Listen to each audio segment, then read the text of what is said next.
ce n'est pas déjà fait, prenez un instant pour vous abonner à notre page et n'oubliez pas de cliquer aimer avant la fin de l'enseignement.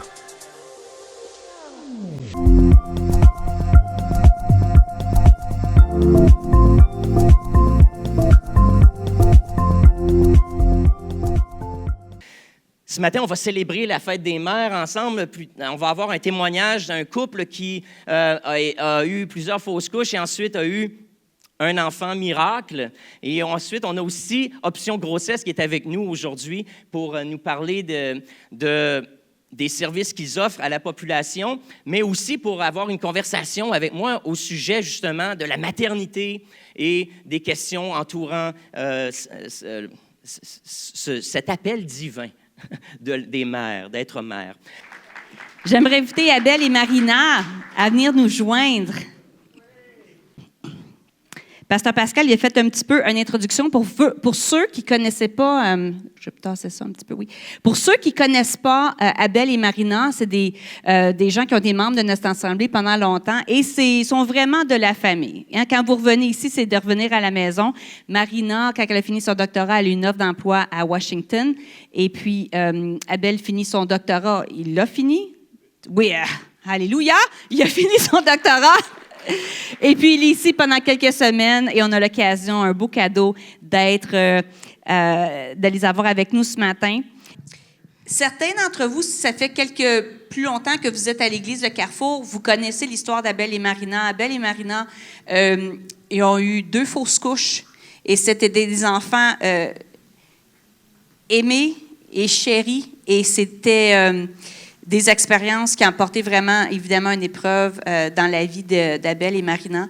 Et j'aimerais ça que vous me parliez un petit peu des circonstances autour de ça, de vivre la joie, de vivre cette douleur-là, le décès des 2 enfants. Merci, Caroline. Abel et moi, nous nous sommes mariés en 2017. Mais bon, avec les études, on n'a pas pu être ensemble jusqu'en 2019. Et dès qu'on a été ensemble, nous étions en train d'aspirer à agrandir notre famille.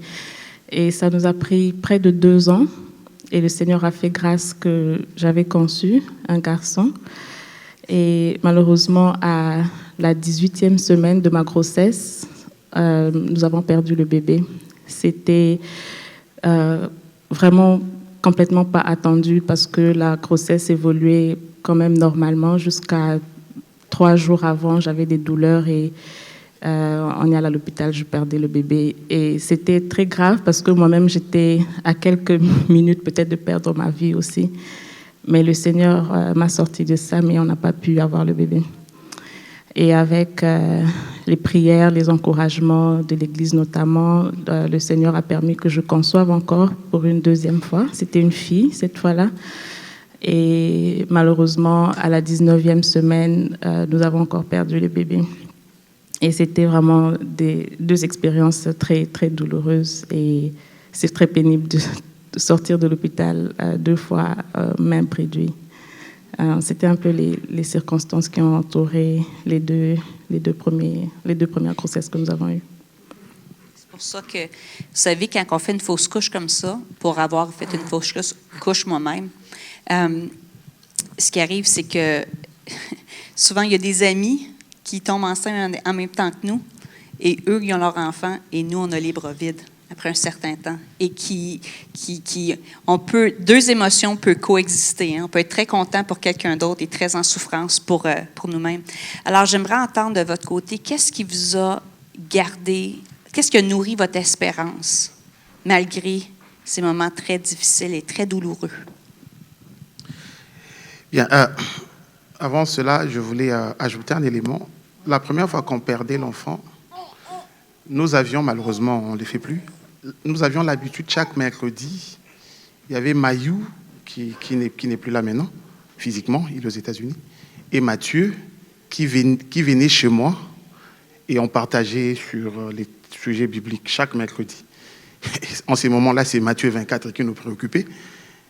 Donc, c'est cette nuit-là, quand on partage, généralement on était avec Marina, mais Marina avait des douleurs, elle était dans la chambre.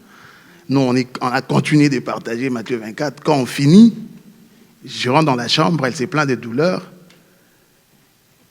Je l'ai fait rarement, de faire l'onction d'huile.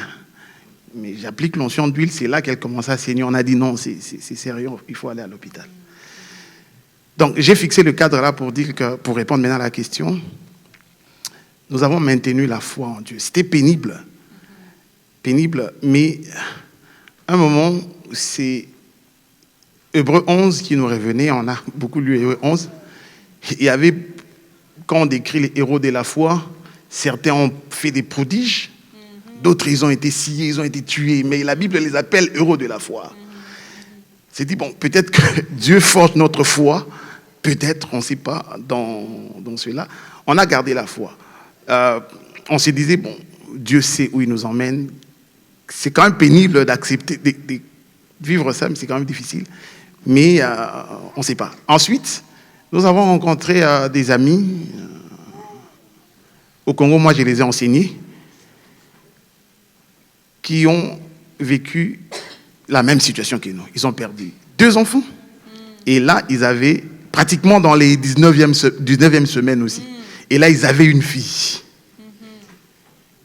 Donc, quand ils nous partageaient leur expérience, c'était pour nous de dire, si Dieu a fait avec eux, il pourrait aussi faire avec nous. Mais on s'attendait à Dieu. À part cela, il y a eu beaucoup de paroles qui sont venues de plusieurs horizons. Je me rappelle Jonathan qui me disait, un jour, on était là, il me dit, Dieu me dit qu'il va faire de toi un père d'une multitude. Je ne sais pas comment est-ce que vous allez adopter les enfants, je ne sais pas, mais Dieu me dit ça. Donc il y a eu beaucoup de paroles venant de plusieurs horizons, et cela nous a gardé d'espérer qu'il y a la lumière au bout du tunnel. Voilà. Vous avez vraiment été un exemple de foi, de persévérance. Et je me souviens qu'une fois, on avait parlé ensemble, puis on avait prié sur vous, qu'il y ait vraiment une conviction de comme ce que Pierre a dit. Mais où irai-je? Seigneur, tu as les paroles de la vie. Je ne comprends pas ce qui nous arrive, mais où irai-je? Seigneur, tu as les paroles de la vie. On a vraiment vu cet exemple-là dans votre vie. Aussi, avant que vous partez pour les États-Unis, il y a eu un temps de prière sur vous, de guérison intérieure. Parce que, tu sais, quand ça fait 2 fois, là, des fois, on dit, il y a peut-être anguille sous roche. Quand il y a des patterns comme ça autour du même temps, on a dit, ça vaut la peine d'explorer avec la guérison intérieure. Il y avait Pasteur Pascal qui était là, d'autres leaders de l'Église. Il y avait Christin aussi qui était là, qui a une parole pour vous. J'aimerais ça que tu nous parles un peu ce moment-là puis l'impact que ça a eu pour vous. La prière est toujours la bienvenue.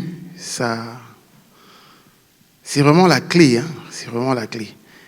Et l'avantage qu'on a eu, c'est qu'il y a eu beaucoup de monde qui a prié pour nous, dans beaucoup d'horizons. Et à un moment, comme on devait déménager pour aller aux États-Unis, le pasteur Pascal nous a proposé un moment de prière. On était là après le culte, dans la chambre haute. On a beaucoup prié. Il y a eu beaucoup de paroles qui ont été dites sur nous par beaucoup de frères et sœurs qui étaient là. Et ça a apporté une guérison de l'âme. Je suis désolé qu'aujourd'hui, on a prévu un chant qui devait parler des guérisons de l'âme. Mais techniquement, c'était un peu compliqué, on a enlevé ça. Donc, ça allait vraiment matcher. C'était vraiment une guérison de l'âme parce qu'il faut dire que c'est vrai, on a l'espérance, mais dans la chair, on souffre. Ça nous a vraiment soulagés. On est allé allégé. Encore qu'on voyageait, quand on part avec une charge de prière, on part bien. On part bien. C'était vraiment des moments très bénissants pour nous, qui nous ont consolés. Il y a eu beaucoup de directives sur nous, beaucoup de paroles qui commencent à être vécues. Je pense que, je le sais par la foi, on continuera de les vivre parce que la parole de Dieu ne ment jamais. Amen. Qu'est-ce que vous êtes... Marina, je vais attendre toi, là. Qu'est-ce que tu aimerais dire à une maman, soit qui vit un deuil ou qui est dans l'attente, qui dit, moi, je veux avoir un enfant et je n'ai pas encore eu cette grâce-là. Alors, qu'est-ce que tu aimerais dire à toutes les mamans pour les encourager dans leur cheminement? Les mamans à devenir désireuses d'être maman. Je vais peut-être l'articuler en 3 points. Le premier, c'est de ne pas être dans le déni, de vivre son deuil, parce que l'enfant qu'on porte, même si on ne l'a pas vu, le perdre, c'est aussi difficile que perdre une personne très chère avec qui on a vécu longtemps. Donc, prendre le temps de vivre son deuil. Deuxièmement, c'est de ne pas perdre la foi. Comme Abel l'a si bien dit, c'est des moments très, très éprouvants. Moi, ma foi était vraiment très secouée. Mais même pendant ces sombres moments, je n'avais pas complètement perdu espoir. Et cela a été nourri notamment par les témoignages qu'on apprenait des autres. Et si le Seigneur a permis aujourd'hui qu'on se tienne ici pour aussi être un témoignage, et je prierai que cela fortifie aussi une autre mère qui passerait par des mêmes circonstances, de ne pas perdre la foi, de continuer d'espérer en Dieu, et Dieu peut agir comme il veut. Et la troisième chose, c'est d'être à l'écoute de la manière dont Dieu peut orienter pour votre guérison. Pour nous, le Seigneur est passé par plusieurs manières. Notamment, nous avons vraiment été entourés de beaucoup d'amour de l'Église Le Carrefour. Vraiment, de tout notre cœur, nous vous disons merci. Nous avons reçu des témoignages, nous avons reçu le soutien physique, moral, financier. Je me rappelle, pendant qu'on perdait notre deuxième bébé, le problème était détecté à la 16e semaine, mais on a pris un traitement qui n'a pas marché. Finalement, on a perdu le bébé à la 19e semaine. Et pendant ce temps-là, j'étais au repos. Et nous étions internés à l'hôpital pendant, je pense, 2 nuits. Caroline est venue très tôt le matin, le dimanche, nous voir. Kathleen aussi, sous son leadership, les mamans venaient nous déposer la nourriture à la maison. Je me souviens de beaucoup de mamans qui sont passées, et des papas, des familles, pour nous donner à manger, parce que moi, je ne pouvais rien faire, j'étais au coucher. De recevoir tout ce soutien que le Seigneur peut vous envoyer. Et je disais être à l'écoute parce que pour nous, le couple dont Abel a parlé, c'était vraiment le chemin par lequel on a appris le traitement qu'il fallait pour nous. Parce que nous avons eu un problème de col, et la première fausse couche qu'on a faite, c'était pas bien diagnostiqué. On avait pensé que c'était un autre problème. Et la deuxième fois, on a eu un traitement qui est peu effectif. Et c'est grâce à ce couple-là que nous avons appris le traitement approprié qu'il nous fallait. Et le Seigneur a pourvu que nous puissions avoir ce traitement-là. On n'a pas pu avoir ça ici au Canada. On est allé à Chicago pour ça. Et le Seigneur a pourvu de manière extraordinaire, parce que ça coûtait très cher. Mais il a permis qu'on ait une assurance qui a couvert ça. Et c'est ce qui a permis qu'après, le Seigneur nous a visités encore et on a pu garder le bébé. Donc, être à l'écoute de la guidance que Dieu vous donne pour la solution à votre problème. Et j'aimerais vraiment finir par encourager de ne vraiment pas perdre la foi, que notre témoignage soit une édification pour une autre maman qui passerait par ça, pour qu'un jour le Seigneur peut aussi vous bénir de plusieurs bébés, et vous allez aussi être un témoignage pour d'autres mamans. Merci. Amen. Amen. Merci, Marina. On a eu l'occasion de faire la dédicace de ce beau jeune homme, jeune garçon, Voignant. Et puis, j'ai été vraiment émue d'être capable, parce que de le tenir dans mes bras, de le dédicacer devant le Seigneur, de prier pour lui. Abel et Marina, vous faites partie de notre famille, toujours, à la vie. À la vie, que vous soyez aux États-Unis, chaque fois que vous revenez, vous êtes à la maison, on vous aime. Et puis, est-ce qu'on peut prier pour eux alors qu'ils retournent aux États-Unis bientôt? Seigneur, je te remercie pour Abel et Marina. Merci pour leur vie. Merci pour leur témoignage de persévérance dans l'épreuve. Merci, Seigneur, parce que tu donnes de l'espoir à ceux qui sont parfois à bout de ressources. Nous les bénissons, nous bénissons l'impact qu'ils ont, où est-ce qu'ils sont, Seigneur, et nous bénissons encore ce beau petit garçon Boignan. Seigneur, merci pour la bénédiction qu'il est et nous prions qu'il continue à grandir comme un homme de Dieu. Et Seigneur, nous bénissons tous les autres enfants à venir. Dans le nom de Jésus, je prie. Amen. Amen. Merci.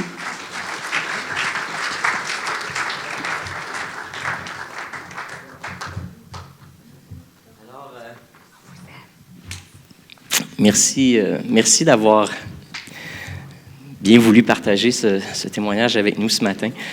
Maintenant, je vous invite à porter votre attention vers l'écran, puis on a un court vidéo qui nous parle de l'organisme Option Grossesse.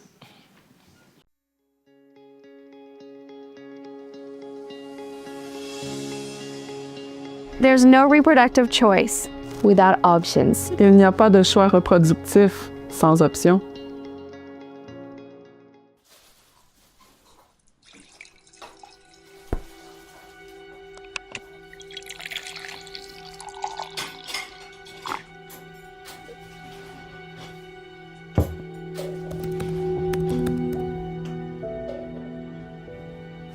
Je comprends ce que vous pouvez ressentir. Je me souviens de ce que je ressentais lorsque mon test de grossesse est revenu positif. J'avais déjà vécu un avortement auparavant et l'idée de devoir faire face à cette décision à nouveau me semblait insupportable. J'ai grandi dans l'Église et je craignais la honte et le jugement de ma propre communauté. Cette peur rendait le poids de mes options encore plus lourd alors que je luttais pour voir un chemin qui ne nuirait pas à mes rêves et à mes aspirations. La pression de devoir décider seule était écrasante et j'avais besoin d'un endroit où je pourrais réfléchir à mes choix sans peur et sans jugement. Every woman's story is different, and she's going to value her options differently. That's why here at Options Pregnancy Center Lennoxville, we exist to ensure that she has choices, information, and support so that she can find hope. Hope to overcome obstacles, hope for the future, and hope to live life to the fullest. Nous offrons des services de soutien complémentaires à ceux déjà disponibles à Sherbrooke. Nous comprenons que l'avortement peut souvent sembler être une solution efficace à une grossesse imprévue et face à l'incertitude. C'est pourquoi nous travaillons à réduire les difficultés liées à la parentalité et à l'adoption pour celles qui souhaitent emprunter ces chemins. En diminuant les obstacles à ces choix, nous nous assurons que les femmes aient des véritables options. That's why we do more than just listen. We offer a safe space where women can process their decisions without fear or pressure. We develop and provide real, practical support. And we equip the church to be a place of refuge and compassion, because historically, it hasn't always been. En tant que chrétienne, nous savons que la foi peut être une force directrice dans les moments les plus difficiles de la vie. Nous reconnaissons également que nous vivons dans un monde diversifié où la culture, les croyances et les valeurs façonnent la manière dont les femmes vivent une grossesse imprévue. Si la foi d'une femme est une partie intégrante de sa vie, elle mérite un espace où elle est accueillie et non ignorée. Chez Option, nous rencontrons chaque femme là où elle en est en lui offrant un soutien compatissant pour qu'elle puisse prendre la meilleure décision pour elle-même en toute confiance. We provide pregnancy options counseling, material support, and connections to community resources. We offer parenting, prenatal and postnatal education, helping women and families prepare for life with a child. And we offer pregnancy loss support for miscarriage, stillbirth, or after abortion care, because healing matters. Whether a woman is grieving, processing, or just needs to talk, she deserves support. At Options, we walk alongside women so that they are not alone. Whether they need practical resources, emotional support, or spiritual care, we are here. Because there's no reproductive choice without options.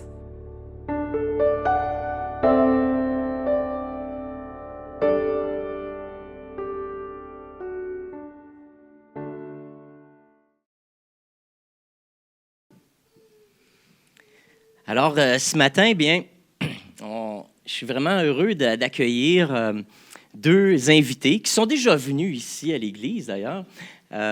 Laurence Théry et Kim Baudouin. Laurence, tu es sur le CA de l'organisme Option. Et puis, Kim, toi, tu es la responsable des services clientes. Alors, merci d'être là, mesdames, ce matin, pour parler avec nous de la maternité. Je pense que c'est très approprié que vous soyez là. La maternité, puis en même temps aussi les défis culturels entourant ça, entre autres les questions d'avortement, puis tout ça. Donc, on va prendre quelques instants ce matin pour s'en parler, mais avant, j'aimerais ça que vous nous... On a vu la vidéo d'Option qui est là, et peut-être vous pouvez nous parler un peu des services là, que vous rendez à Option. Donc, qu'est-ce que Option? On l'a vu un peu dans la vidéo, mais qu'est-ce que vous pouvez rajouter à ce qui n'a pas été dit? Oui, merci Pascal. Bien, premièrement, je veux te remercier de nous recevoir encore une fois. Et puis, je pense que je parle pour nous deux quand je dis qu'on est vraiment honorés de venir parler de la maternité chez vous aujourd'hui.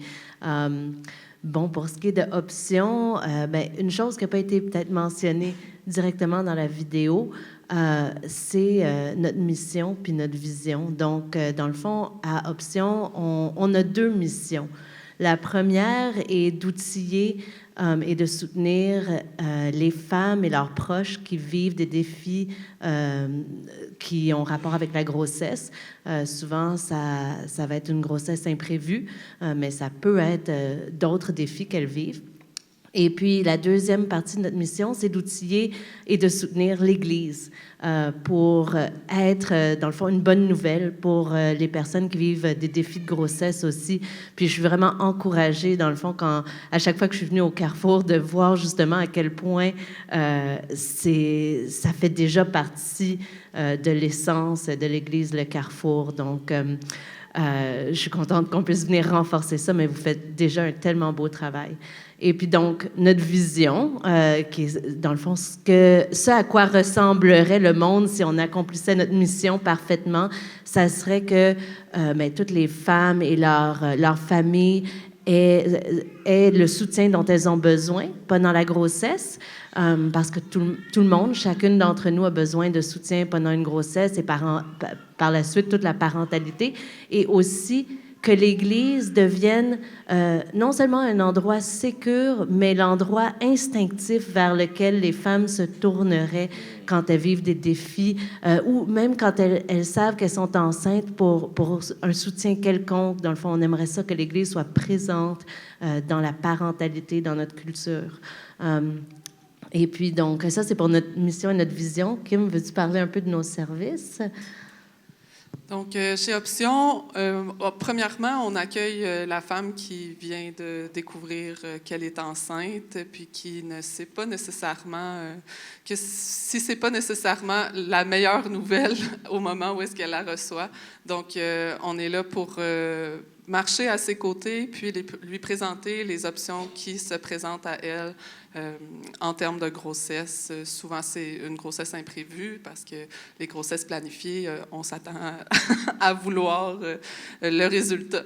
Donc, aussi, à Option, comme Laurence disait, on veut aussi outiller l'Église. Donc, on a un atelier qui qui se situe dans le milieu des camps pro-vie, pro-choix. On tente de développer la vision pro-grâce. Et donc, on a un atelier qui présente cette option-là, puis qui explique un peu dans quelle situation une femme peut se retrouver, puis quel genre de soutien elle a besoin lors d'une grossesse imprévue. Donc, c'est vrai que la question de la maternité, puis c'est beaucoup polarisé entre les deux camps, pro-vie, pro-choix. Puis là, tu parles de pro-grâce. C'est quoi ce pro-grâce? Dans le fond, ça sort de... Disons que le terme « pro » est plus associé à une position politique, si on veut, un point de vue, des opinions, mais le pro-grâce se situe plus dans l'accueil des deux personnes qui impliquent une grossesse, puis en passant par d'abord l'accueil sans jugement de la femme qui se retrouve dans cette situation-là. Tu dis les deux personnes. On parle de... Je parle de la mère et de l'enfant qu'elle porte. Bibliquement, on est un organisme chrétien, donc on considère que la Bible dit vrai quand elle dit que la vie commence dès la conception. Et donc, on veut aider cet enfant-là à croître, mais d'abord, on veut accueillir la femme qui est peut-être dans une impasse et qui a besoin de soutien, puis qui ne voit pas nécessairement ses options toutes, comment dirais-je, bien équilibrées, si on veut. Mais c'est vrai que si on prend en tant que croyant, des fois, je me suis senti, là, je parle juste, on parle théologiquement, là, je ne suis pas en train de dire je sais comment les femmes se sentent, je veux rassurer tout le monde, mais en tant que théologien, en tant que pasteur, en tant que père, effectivement, moi aussi, je crois que la vie commence à la conception.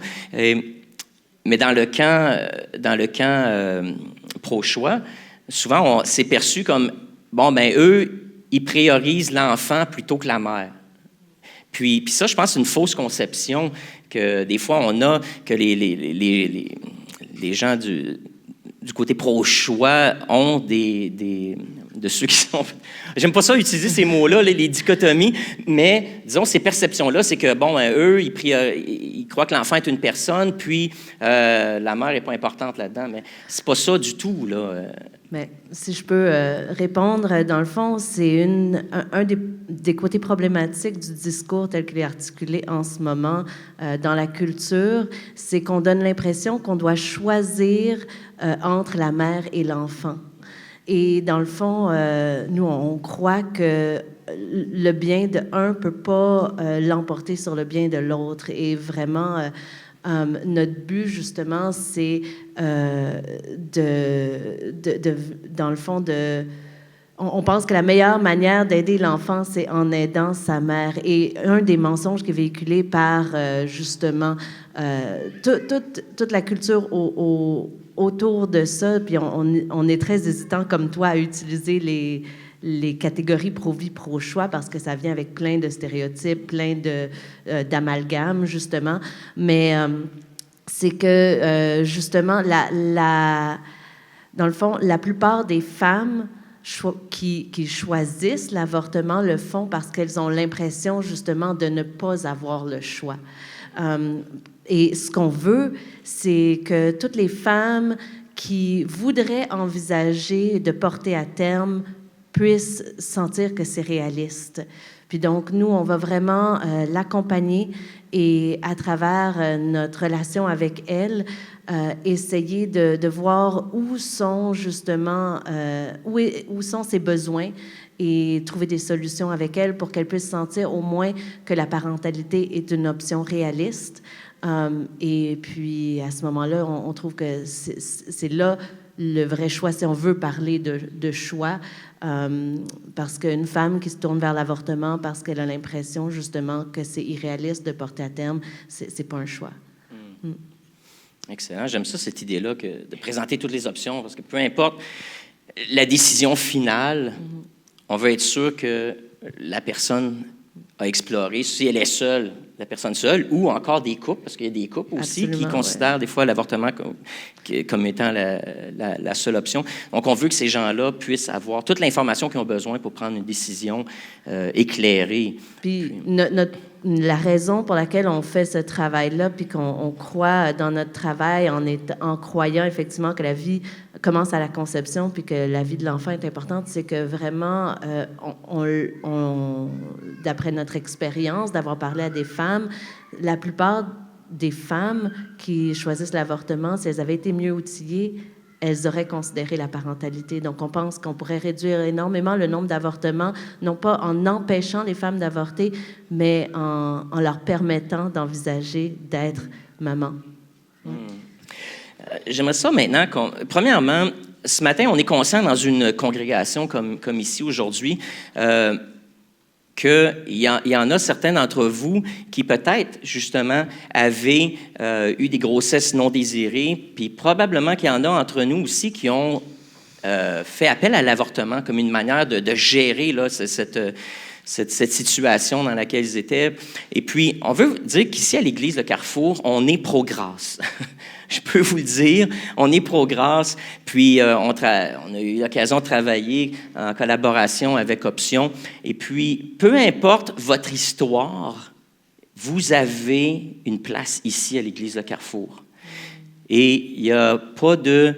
on va parler aujourd'hui, on va aborder la maternité, on va aborder l'avortement. Mais c'est vraiment dans cette optique-là de la grâce. De la grâce, que peu importe le parcours dans lequel vous avez été, ici à l'Église, vous avez votre place et on ne démonise pas les gens qui ont passé par cette expérience-là de l'avortement, entre autres. Et puis, donc, ici, aujourd'hui, on en parle. On va en parler un peu théologiquement, je pense. Parce que, évidemment, à Option, on explore avec les gens les options qui sont là pour eux. Bon, puis c'est quoi les options si tu décides de porter à terme, entre autres? Et puis, dans notre société, bien, l'avortement est une option aussi. Donc, je suis certain que ces choses-là font partie des conversations. Mais je suis étonné, en tant que croyant, alors qu'on a ce concept fondamental que, justement, la vie commence à la conception. On pense au psaume, entre autres, là, le psaume de David qui dit, tu sais, tu m'as tissé dans les profondeurs de ma mère. Tu sais, tu me connaissais avant même que je sois tissé, tu me connaissais. Et donc, il y a plusieurs des prophètes, d'ailleurs, qui parlent comme ça, qui ont eu un appel. Leur appel a été déposé sur eux alors qu'ils étaient dans le ventre de leur mère. Jean-Baptiste, qui a été rempli du Saint-Esprit dans le ventre de sa mère. Alors, il y a des choses comme ça qu'on sait que la vie commence avant la naissance. Mais je suis parfois étonné de voir qu'on a dans l'Église quand même des croyants qui considèrent l'avortement comme une option. Puis je me suis penché sur cette question-là, puis j'aimerais ça qu'on y réfléchisse ensemble. Qu'est-ce qui fait qu'en tant que croyant, l'avortement est une option qu'on considère? Puis, je pense qu'il y a des mensonges peut-être culturels qui se sont infiltrés dans l'Église. Et puis, on les a adoptés, ces mensonges-là, par osmose, hein, en étant dans l'environnement dans lequel on baigne. On adopte certains modes de pensée, des fois, mais qui ne sont pas bibliques. Et donc, j'aimerais ça, peut-être, lorsqu'on s'est rencontrés, on en a identifié 3. Puis le premier, c'était celui, justement, le cri de ralliement des femmes de nos jours, c'est mon corps. C'est mon corps. Et j'aimerais ça qu'on parle un petit peu de cette idée-là, de c'est mon corps, puis comment est-ce que cette pensée-là est entrée dans l'Église et qu'on la compare peut-être à la pensée plus chrétienne on retrouve entre autres dans 1 Corinthiens 6, 19, qui dit, l'apôtre Paul écrit à l'Église, il dit « Ignorez-vous que votre corps est le temple du Saint-Esprit qui vous a été donné par Dieu et qui maintenant demeure en vous? Vous ne vous appartenez donc pas à vous-même. Vous ne vous appartenez donc pas à vous-même, car vous avez été rachetés à un grand prix.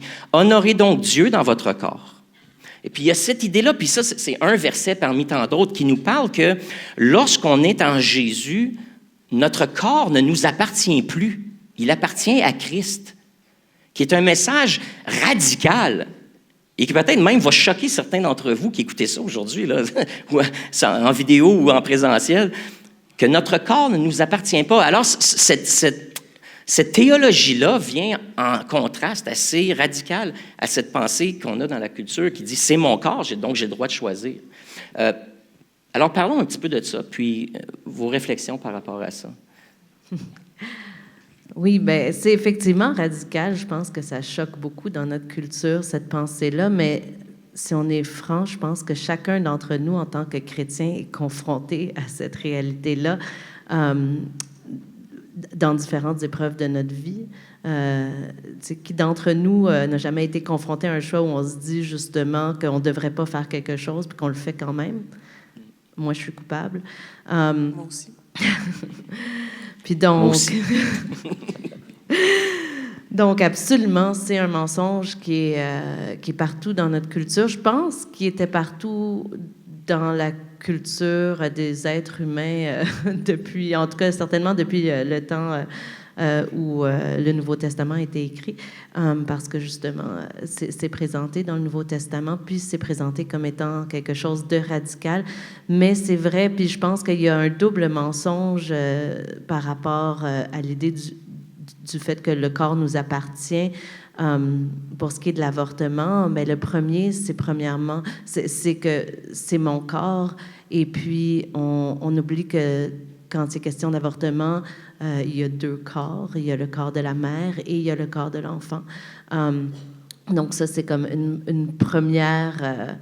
c'est ça, un premier mensonge qui pourrait, sur lequel on pourrait justement vraiment plus approfondir, mais effectivement, puis même si on ne prenait pas en compte le corps de l'enfant qui est absolument présent dans la situation, effectivement, même l'idée même que notre corps nous appartient, c'est pas nécessairement quelque chose auquel on peut s'attendre à ce que des personnes qui n'ont pas la foi adhèrent, mais en tant que chrétien, je pense que c'est quelque chose qu'on doit quotidiennement se rappeler qu'effectivement, on est appelé à donner notre corps même en sacrifice. Et puis, c'est dans la parentalité, c'est là que je pense que c'est parmi la plus grande épreuve de sacrifice dont chacun d'entre nous font si on devient parent biologique là, dans notre vie.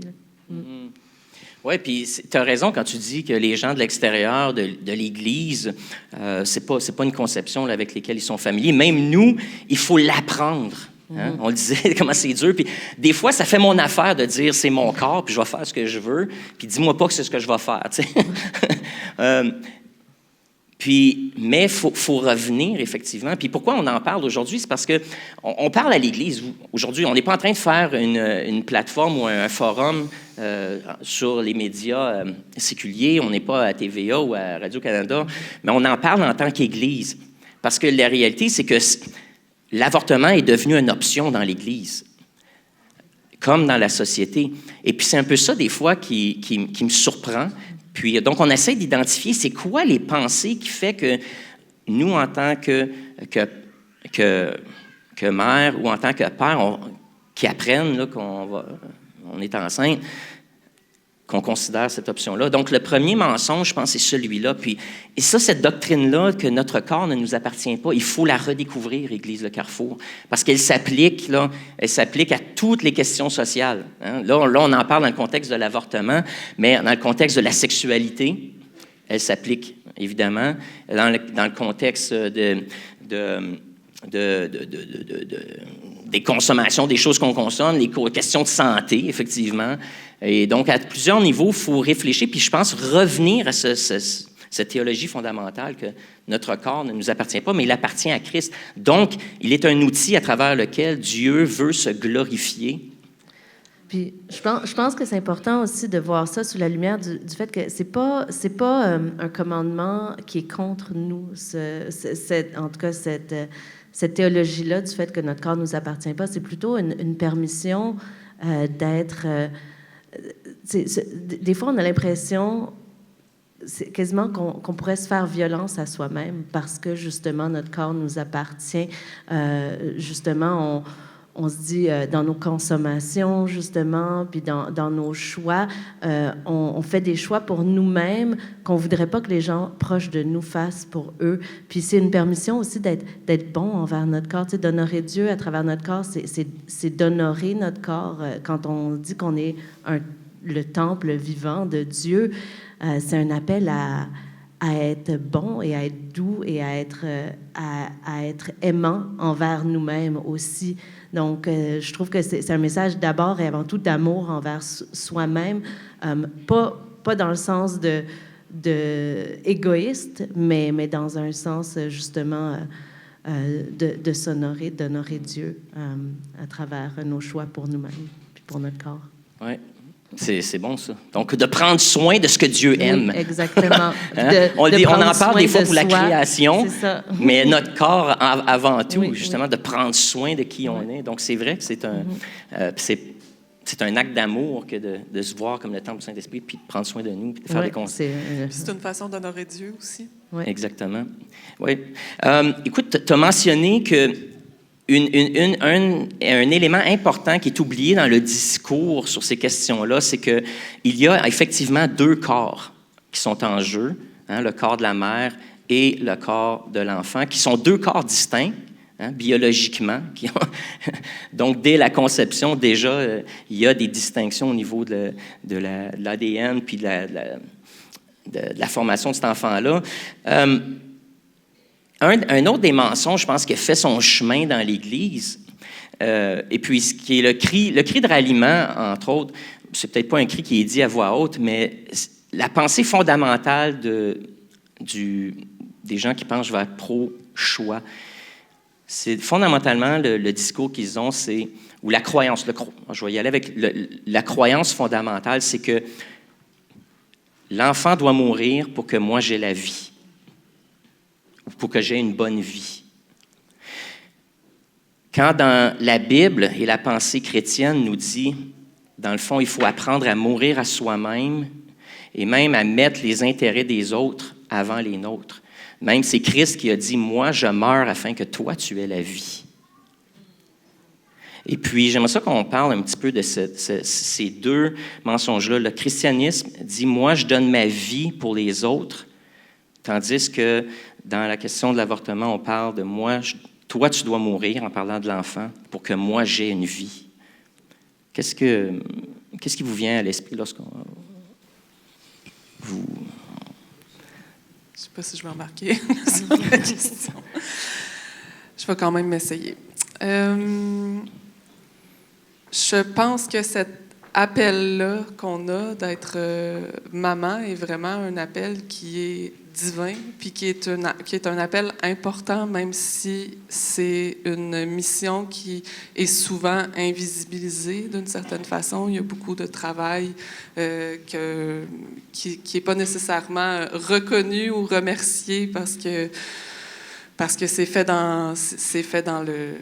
sous le couvert du foyer, puis il n'y a pas personne à part nos enfants qui peuvent nous remercier de ce travail-là, mais c'est vraiment un appel qui est divin, puis qui, dans la création, je pense que j'ai été créée pour ça aussi, pour donner la vie. En fait, ma biologie me permet d'enfanter puis de mettre au monde une famille, des êtres humains. Puis c'est un rôle à valoriser beaucoup plus qu'à dénigrer, je pense, puis que dans une position où on valorise plus l'autonomie de la personne, on a tendance à voir un enfant comme un obstacle à notre atteinte, à nos objectifs, plutôt que l'exact but pour lequel je me retrouve dans cette situation-là. C'est un appel grandiose, même s'il est chuchoté dans mon oreille ou à l'intérieur de mon corps. Tu sais. Donc, je laisserai ma collègue. C'est vraiment super bien dit. Dans le fond, ça résume plusieurs des choses que je voulais dire sur le sujet. Je pense que la maternité implique le sacrifice. Puis donc, c'est soit qu'on se sacrifie pour nos enfants ou que malheureusement, on se fait donner l'impression que ça doit être l'inverse. Et puis, comme Kim a dit, dans le fond, puis comme moi, mon auteur préféré, c'est C.S. Lewis, que certains d'entre vous vont connaître sûrement. Mais lui dit, dans le fond, là, j'essaie de le traduire live. Je peux te le traduire, ça. OK. Mais je pense que je suis capable, c'est bon. Super. Les enfants, donc, ne sont pas une distraction d'un travail plus important. Ils sont le travail plus important. Et puis, je pense que dans la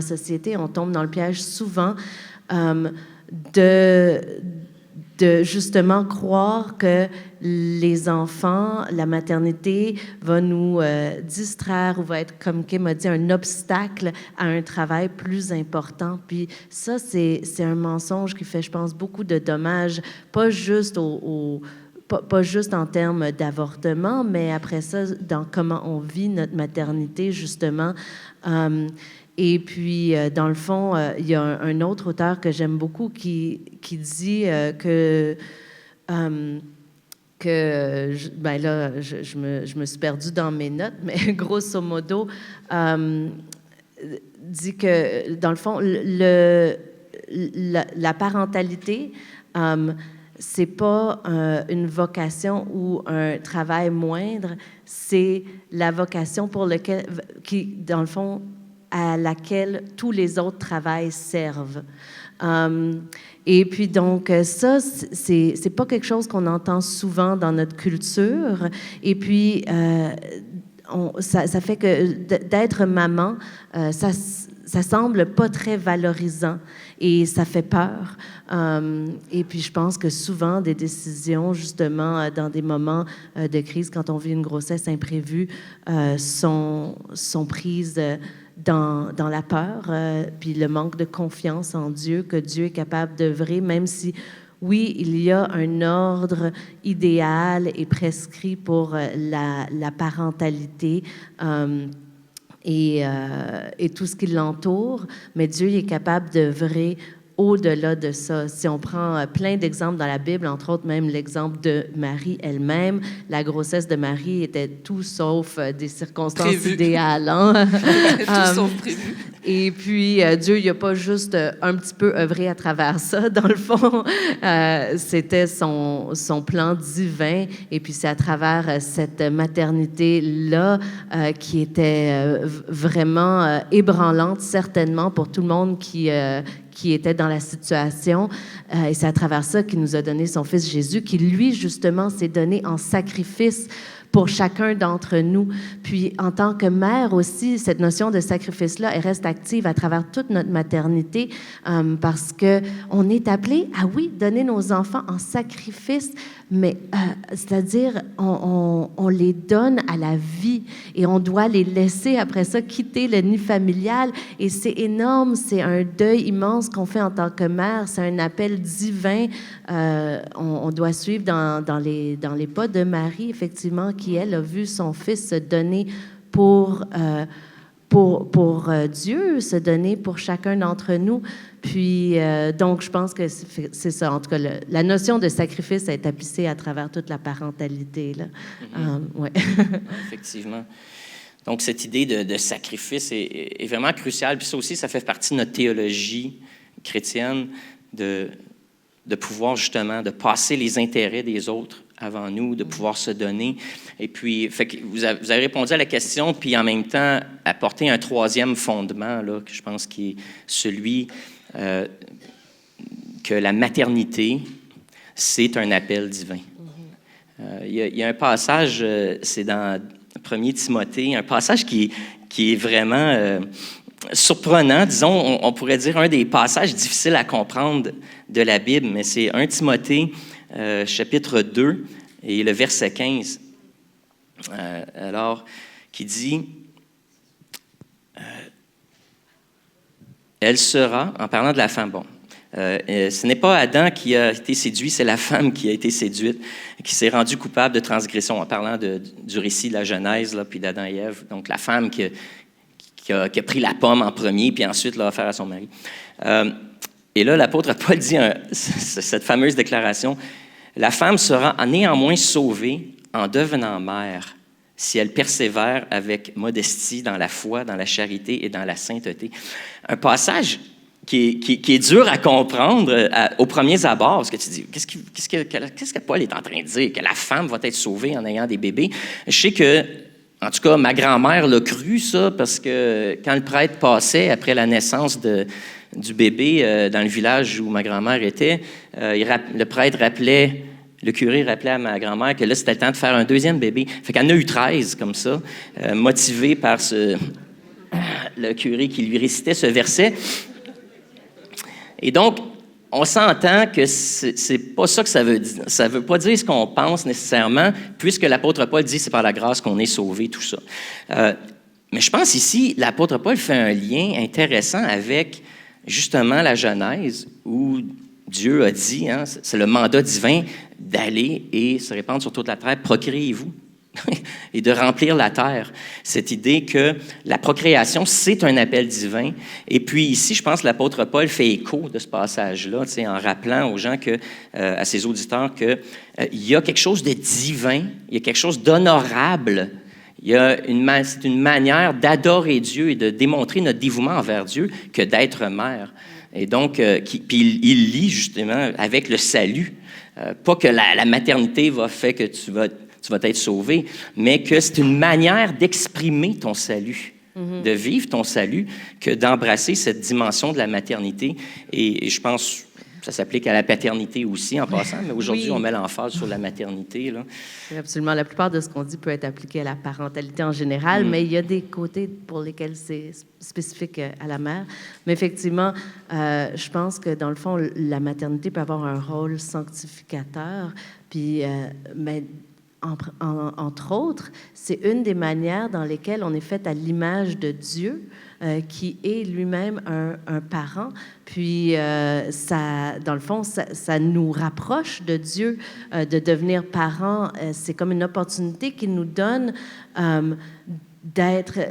justement, de se mettre à sa place ou de vivre ce que lui vit en tant que parent de l'humanité. Puis, évidemment, dès qu'on est parent,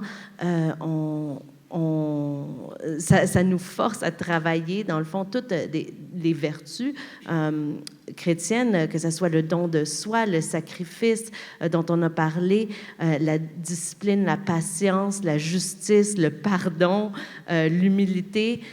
Et aussi, il nous invite, c'est une manière que Dieu a de nous inviter dans sa création, l'acte de créer une vie, puis d'en prendre soin, et évidemment, l'amour que ça procure et la joie aussi à travers ça, effectivement, parce que là, on a focusé beaucoup sur les aspects plus difficiles de la maternité qui sont réels, mais ça va sans dire, je pense, pour chacun ici qui est parent, que ça vient avec une joie immense, un amour qui est difficile à comprendre avant d'avoir vécu justement cette relation-là.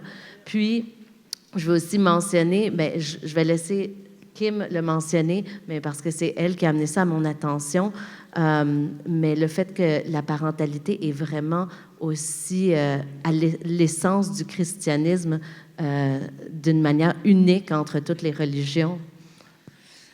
J'ai pu remarquer que dans d'autres religions, une des choses qu'on me disait souvent, c'est « Ah, nous, on croit comme vous, les chrétiens, mais pour nous, Dieu n'est pas un père. » Puis, ça m'a fait prendre conscience à quel point j'avais un privilège d'avoir foi en Christ, qui est le Fils de Dieu, mais aussi de savoir que par lui, je deviens fille, enfant de Dieu, et que ma relation avec Dieu est vraiment une relation d'enfant à parent.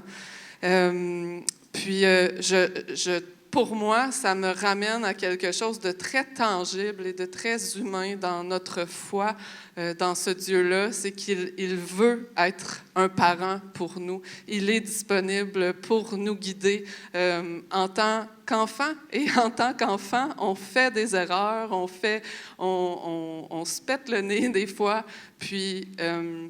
même si certains, comme dit la parole, même si certains d'entre vous pourraient peut-être donner un serpent à son enfant quand il demande à manger, Dieu ne fait pas ça envers nous. Il agit vraiment comme un père compatissant et accueillant.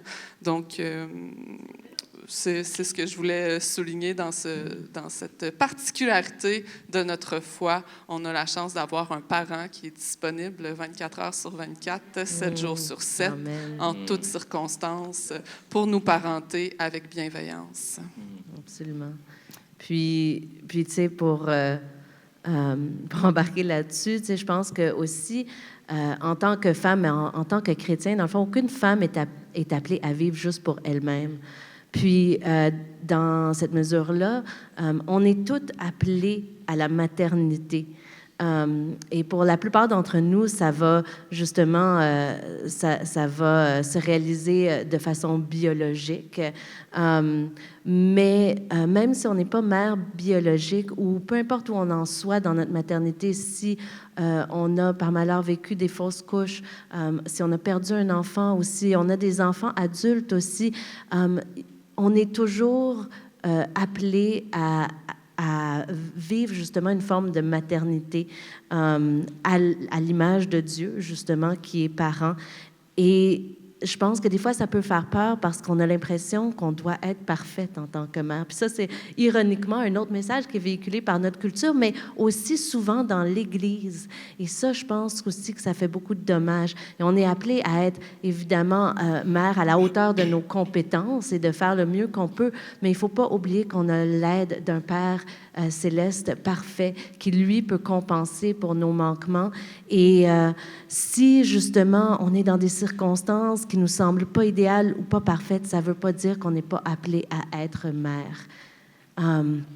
Et puis, donc, je pense que ça aussi, c'est malheureusement quelque chose qui souvent a contribué à des décisions malheureuses parce que des femmes ne se sentaient pas à la hauteur de la maternité, du fantasme de la maternité qu'elles avaient, qui parfois ont été projetées par la communauté croyante dans laquelle elles étaient aussi. Puis donc, on doit accueillir notre maternité autant qu'on le peut, là où on est, avec l'aide de Dieu, notre Père parfait. Oui, c'est vrai, hein, c'est cette idée, là, bon, une des réflexions, bien, peut-être vous pouvez en parler un peu plus, là, des défis des jeunes femmes qui viennent vous voir, puis qui ouvrent leur cœur, justement. Donc, il y a cette idée-là, entre autres, dans les choses qu'ils disent, là, ou qui les mènent peut-être à considérer l'avortement, c'est « j'ai pas ce qu'il faut pour être une maman ».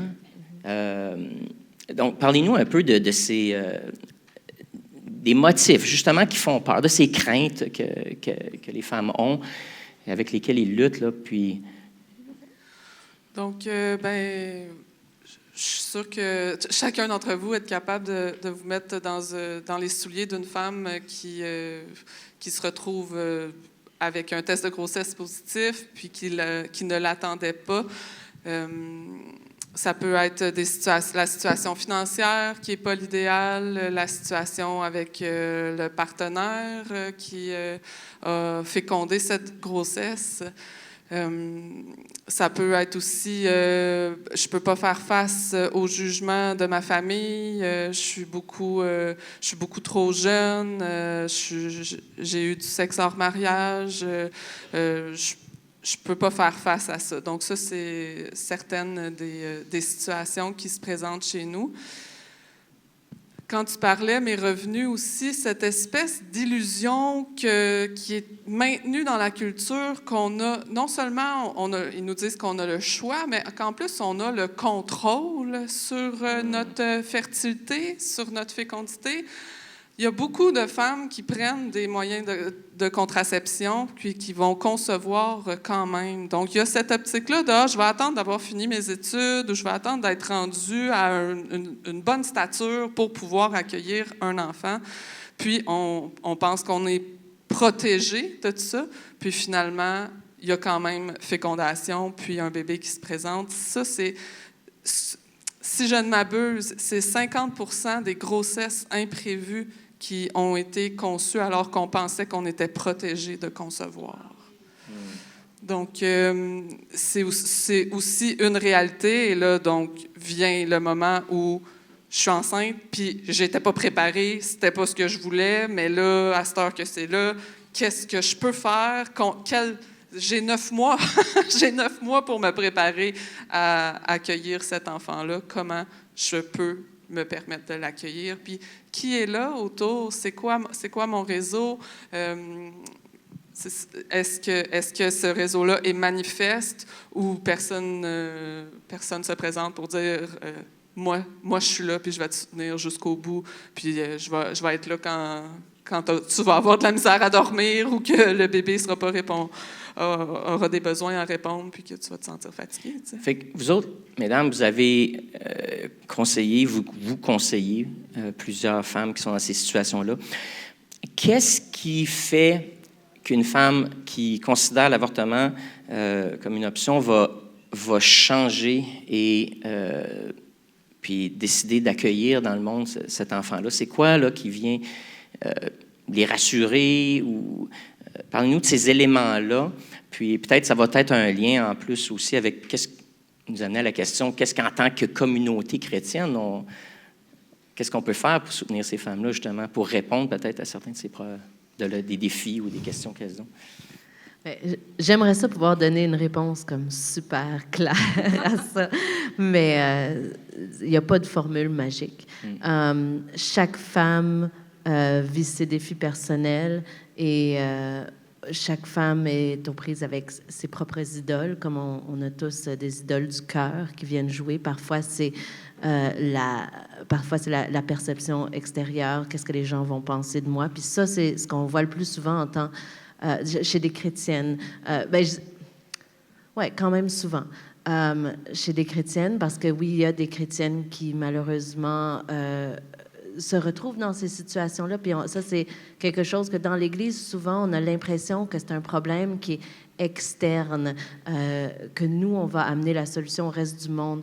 Mais il y a beaucoup de femmes qu'on voit qui sont chrétiennes puis qui croient en Dieu et qui choisissent l'avortement parce qu'elles ont peur de faire face à leur communauté avec une grossesse imprévue. Et ça, c'est tragique, selon moi. Donc, oui, ça peut être la peur par rapport à la réputation, à l'image de nous. Et ça peut être aussi plus matériel, par exemple, le peur de manquer financièrement, de soutien. C'est souvent relationnel. Parce que quelqu'un soit dans la famille immédiate ou le partenaire lui souhaite pas garder l'enfant. Et puis donc, ça, souvent, c'est un critère qui entre en jeu. Donc, certainement, puis ça, c'est quelque chose qui est assez sournois parce on a beaucoup donné l'impression dans notre culture que c'est vraiment juste la femme qui porte le bébé qui a le choix. Puis c'est vrai que c'est à elle que va revenir la décision finale, mais c'est aussi un fardeau énorme qu'on lui donne, une responsabilité énorme. Et puis, on encourage, je pense, beaucoup les gens autour de ces femmes-là à rester dans le silence et à ne pas verbaliser leur soutien aussi par peur d'influencer sa décision.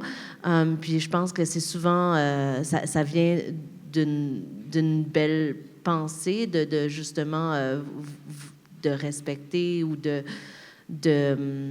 c'est ça, c'est quelque chose que les gens font de façon bienveillante, mais je pense pas que c'est une faveur qu'on fait envers ces femmes-là quand on dit qu'elles ont le choix leur revient à 100%, mais c'est aussi qu'on déresponsabilise tous les autres acteurs autour d'elles qui pourraient offrir leur soutien.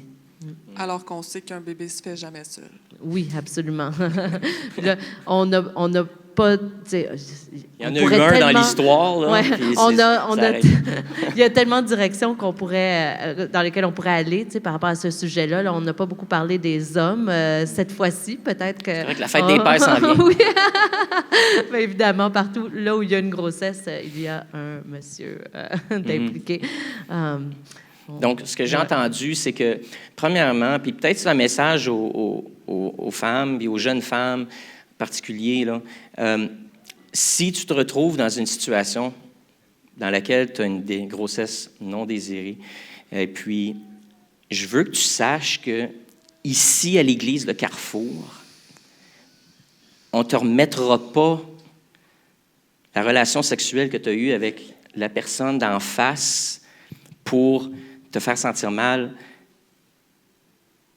puis pour t'amener à un point où on va t'accompagner, puis on préfère que tu choisisses de garder l'enfant au lieu de couvrir un péché par un autre péché, peut-être encore pire.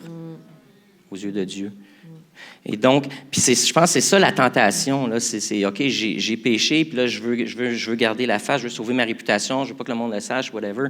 Puis là, on va couvrir ce premier péché-là avec un péché qui est encore pire, qui est de prendre une vie, là, qui est un meurtre. Puis peut-être que la dernière chose que je rajouterais, parce que tu as demandé concrètement, qu'est-ce qu'on peut faire en tant qu'Église, je pense que la première chose à faire, c'est d'y réfléchir en amont. Que ça soit toi qui pourrais être dans une situation où tu tombes enceinte, ou que ça soit ton enfant, que ça soit ta sœur, que ça soit n'importe qui de qui tu es proche, c'est de se poser la question, comment est-ce que je réagirais dans cette situation-là avant d'être face à la situation, puis de devoir agir un peu sous la panique, parce qu'effectivement, il y a toujours comme une horloge une fois qu'on apprend qu'on est enceinte ou que quelqu'un qu'on aime est enceinte. Puis donc, de se poser la question en amont de qu'est-ce que je pense à propos de ça, puis comment est-ce que je ferais pour soutenir cette personne-là. Ouais. Fait que, peut-être aussi en tant qu'Église, sachez que peu importe les circonstances dans lesquelles un enfant est conçu, ici, à l'Église de Carrefour, cet enfant-là va être accueilli et il va être célébré. Amen. Puis ça, c'est la culture qu'on a ici. L'enfant va toujours être célébré. Parce que peu importe les circonstances qui t'amènent à procréer, la procréation est un acte d'adoration. Intrinsèque, là. Donc, peu importe comment c'est arrivé, de donner naissance est une manière de glorifier Dieu, c'est de répondre à un des premiers commandements que Dieu a dit, « Allez, multipliez-vous. » Donc, on va toujours célébrer la venue d'un enfant. Puis, je pense qu'on veut créer ce contexte aussi où on veut avoir cet esprit de famille puis prendre soin des uns des autres. Alors, si, encore une fois, tu te retrouves dans une situation comme celle-là, sache qu'à l'Église, on veut prendre soin puis on veut travailler en de concert avec Option Grossesse. J'ai vu leur petit magasin, leur magasin gratuit pour les femmes qui accouchent.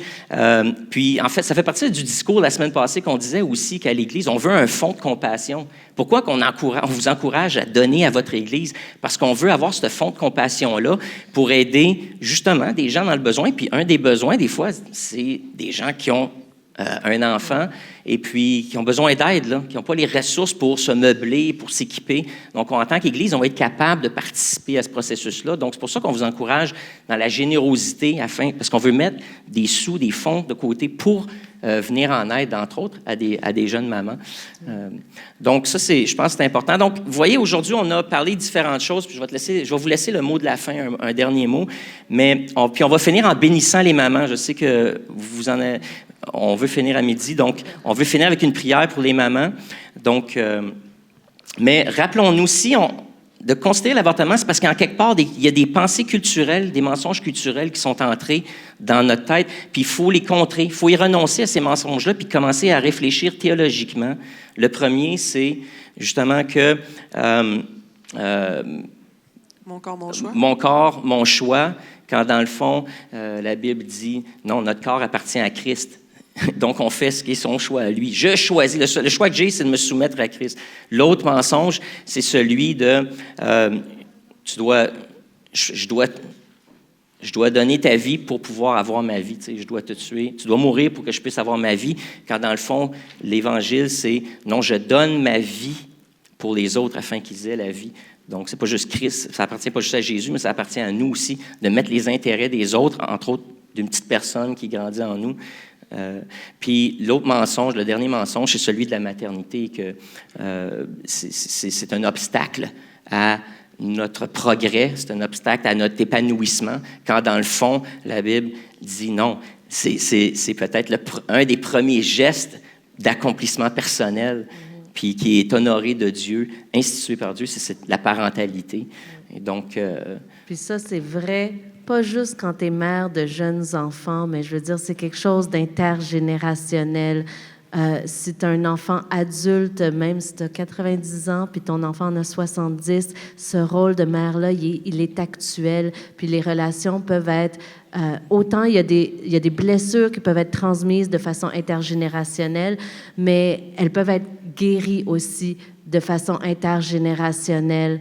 Puis de guérir cette relation-là entre vous et votre mère, entre vous et votre enfant, à n'importe quel âge, ça a des impacts sur l'éternité. Et puis l'avortement tel qu'on en parle ce matin, c'est seulement une des formes de relations avortées. Et je vous encourage chacun d'entre vous, si vous avez des blessures dans votre famille, de d'abord, même si c'est en privé, juste exercer le pardon, parce que personne d'entre nous est un parent parfait. Seul Dieu est un parent parfait. Et puis, comme on a dit, c'est pas nécessaire d'être un parent parfait. Et c'est à travers ça, on peut aussi réaliser à quel point nos parents ont besoin de notre pardon. Et en tant que parents, on a besoin du pardon de nos enfants. Alors, je vous invite tous à guérir ces relations-là. Et je veux aussi remercier toutes les mères qui cherchent activement au bien de leurs enfants. Oui, votre travail a, je pense, énormément de valeur, plus que ce qu'on peut vraiment en parler même ce matin. Puis même si parfois c'est du travail qui semble être dans l'ombre, Dieu vous voit, chacune d'entre vous. Il vous voit quand vous changez une couche, il vous voit quand vous répondez à un appel de détresse, il vous voit dans tous les petits moments, tous les petits sacrifices que vous faites, ils ne sont pas inaperçus. Amen. Caro, si tu peux aller me chercher une bouteille en arrière. On va... un biberon, mais un biberon, je pense que tout le monde sait à quoi ça ressemble un biberon. On va être en arrière si vous voulez venir. En fait, avec vous, Église Le Carrefour, ce matin, on lance notre campagne de financement des biberons 2025 avec la Fête des Mères. Et donc, vous pourrez apporter ce biberon-là avec vous, chez vous. Priez pour nous quand vous voyez le biberon et que Dieu vous appelle à penser à nous, à prier pour nous, puis aussi si vous pouvez le remplir ou déposer votre fond de poche dedans, tant que c'est des sous, là. Je sais qu'il peut se trouver d'autres choses dans notre fond de poche des fois. Puis aussi, c'est ça, le ramener pour la fête des pères à votre ambassadeur, votre ambassadrice qui ici est l'équipe pastorale, Vanessa, entre autres, aussi qui est en soutien à votre équipe. Puis voilà. Puis, en tout cas, il y a des biberons donc, que vous pouvez prendre en arrière. Pascal nous a dit que peut-être qu'il n'y en aurait pas assez. Puis j'espère qu'il a raison. J'espère que tous les biberons vont rentrer et trouver une famille aujourd'hui. Voilà. Alors, la campagne des biberons commence à partir d'aujourd'hui jusqu'à la fête des pères le mois prochain. L'idée, c'est de mettre de l'argent dedans. OK? Ça ne dérange pas si vous n'avez pas de change. Mettez un chèque ou deux, c'est bien correct. Mais l'idée, c'est de faire un don afin de supporter Option puis le ministère qu'ils exercent ici à Sherbrooke. 50% des femmes avec qui elles travaillent n'ont pas de communauté de foi à laquelle ils appartiennent. Donc, 50% des femmes sont croyantes et l'autre 50% ne le sont pas. Et donc, il y a tout un ministère qui est exercé là, auprès des femmes de notre communauté. Alors, je vous invite, prenez un biberon par foyer. Et puis, si on a besoin d'autres, aussi, ce que vous pouvez faire, c'est de faire un don. Il y a une grosse bouteille en arrière aujourd'hui qui est là, une plus grosse que les autres. Vous pouvez déposer de l'argent aujourd'hui dedans, mettre un chèque dedans, ou encore faire un don avec la machine Interact, puis simplement spécifier option, et puis on va pouvoir leur transmettre les fonds. J'aimerais ça inviter toutes les mamans à venir devant. Puis on va juste faire une prière de bénédiction pour vous, maman. Alors, toutes les mamans, les belles mamans, grand-mamans, n'ayez pas peur de prendre des biberons. S'il en manque, on en ramènera. Les bouteilles sont aussi munies juste d'un code venez, QR. Venez devant, maman. Donc, vous pouvez faire un don. Puis, oui, excusez. J'ai dit, les biberons sont aussi munis d'un code QR. Donc, vous pouvez aussi scanner ce code-là pour faire des dons. Je veux aussi, pendant que les mamans s'avancent en avant, mentionner qu'à Option, on a aussi un soutien pour les femmes qui ont perdu un enfant lors d'une grossesse. Donc, à chaque mois, on fait des soirées créatives concernant les deuils périnataux, donc que ce soit une fausse couche ou une morte-naissance. Vous êtes aussi les bienvenus. Je vais laisser Pasteur Pascal prier pour vous, puis vous pouvez venir me voir à la table en arrière. Il y a d'autres choses à venir pour vous, Église Le Carrefour. Allez, toutes les mamans, grand-mamans, venez devant, là, venez devant. Vous êtes tellement belles, radieuses. Venez, avancez-vous, là, pour qu'on n'ait personne dans les allées, mais qu'on soit tous ici devant. On est content de pouvoir vous honorer aujourd'hui. Chère maman, merci d'avoir accepté ce mandat. Et certaines de vous, ce mandat-là vous a été lancé malgré vous. Hein? Je connais certaines de vos histoires, puis c'est pas toujours par désir ou par volonté, votre volonté propre que vous êtes devenue mère. Et certaines d'entre vous, comme on l'a entendu ce matin, vous l'avez désiré ardemment, puis ça a été des épreuves par-dessus épreuves afin de devenir... Et tout comme on a dit, peu importe les circonstances de la conception reste sacrée. Elle reste sacrée. La vie demeure et reste sacrée. Et vous avez accepté cet appel-là, vous avez pris cet appel-là, vous vous êtes habitué à cet appel-là. Et aujourd'hui, on veut vous honorer et vous bénir. Alors, ceux d'entre nous qui sommes là, levons-nous ce matin. On peut étendre une main vers toutes ces mamans.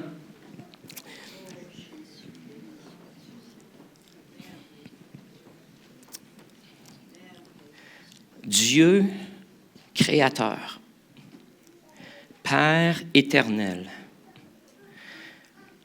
tu as déversé dans la femme une partie de qui tu es. Tu as déversé dans la femme des vertus qui sont les tiennes, des qualités qui sont les tiennes. Nous pouvons mieux te comprendre, Père,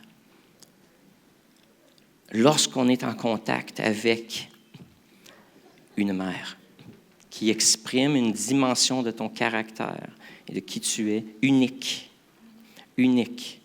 Un appel unique que tu as donné à la femme. Et aujourd'hui, nous bénissons cet appel et nous bénissons celles qui vivent cet appel. Nous les bénissons, Seigneur. Nous les aimons. Nous célébrons leur mandat divin, leur identité. Et Seigneur, on te demande aujourd'hui de les remplir de ton amour, de ton affection, de déverser sur elles tout ce que tu as de meilleur. En ce jour et dans les jours à venir, que Seigneur, elles ne manquent de rien. Seigneur, tu entends le cri de leur cœur. Certaines pleurent pour leurs enfants. Certaines pleurent pour le salut de leurs enfants. Certaines pleurent devant toi pour la santé de leurs enfants malades. Et certaines vivent le deuil d'enfants qui sont décédés, qu'elles ont perdus. Peu importe leurs besoins aujourd'hui, viens les rencontrer, les encourager, les consoler, les relever, les fortifier. Seigneur, viens leur donner les ressources intérieures qu'elles ont besoin pour poursuivre leur appel et le vivre jusqu'au bout. Jusqu'au bout. Que ce soit en tant que mère ou grand-mère, arrière-grand-mère, Seigneur, nous les bénissons et ce rôle est important. Et Seigneur, je prie que maintenant pour toutes les femmes de notre assemblée, je me rappelle, Seigneur, comment est-ce que dans l'histoire de l'Église, alors que l'Église était dans une culture romaine où la promiscuité régnait et beaucoup de femmes avaient des enfants et les abandonnaient dans les rues parce que l'avortement n'était pas aussi accessible qu'aujourd'hui, l'Église s'est levée et adoptait ses enfants qui étaient laissés dans les rues. Et Seigneur, je prie pour un esprit maternel sur cette Église. Et que les femmes de cette Église, même celles qui n'ont pas eu d'enfants biologiques, soient revêtues de ce manteau de maternité et du cœur, et qu'ils aient ce cœur de mère, afin qu'ici, à l'Église Le Carrefour, les orphelins vont trouver une maman. Que ceux qui ont des relations dysfonctionnelles avec leur mère, qui n'ont pas connu c'était quoi l'amour d'une mère, vont arriver ici et apprendre c'est quoi une mère. Ils vont trouver la guérison en ayant des mères adoptives. Ils vont non seulement expérimenter la guérison, mais vont trouver une appartenance aussi, une famille ici. Alors que cet esprit de maternité, ce manteau de maternité puisse reposer sur chaque femme dans ce lieu. Et que cet endroit soit un refuge où ceux qui ne connaissent pas l'amour vont y découvrir l'amour.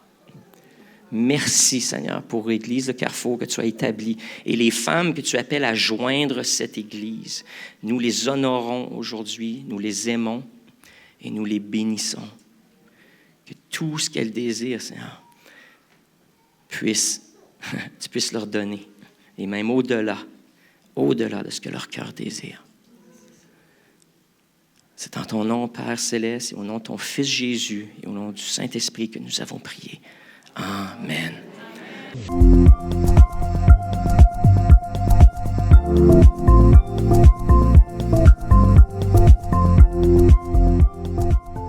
Si ce n'est pas déjà fait, prenez un instant pour vous abonner à notre page et n'oubliez pas de cliquer aimer avant la fin de l'enseignement. Si vous avez besoin de prière ou d'accompagnement spirituel, n'hésitez pas à communiquer avec nous à l'adresse courriel suivante: sos@lecarrefour.org.